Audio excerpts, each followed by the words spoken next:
Okay, I'll just show you how to pair a mobile to the Bluetooth audio system in this 2017 SKODA Yeti. So first of all, we make sure that Bluetooth is on, and then we're watching out at the bottom here. Over to the system, we'll click phone. Please find SKODA BT4690 on the mobile phone, and it's come up there. I'll just move my finger out of the way.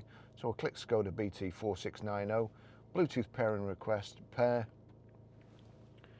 Barry's iPhone 12 Pro would like to connect. Does the passkey match? Yes, it does. Forgotten what it was now, but I'm sure it does. Allow contacts and favorites to sync, allow. And there we go, it's connected.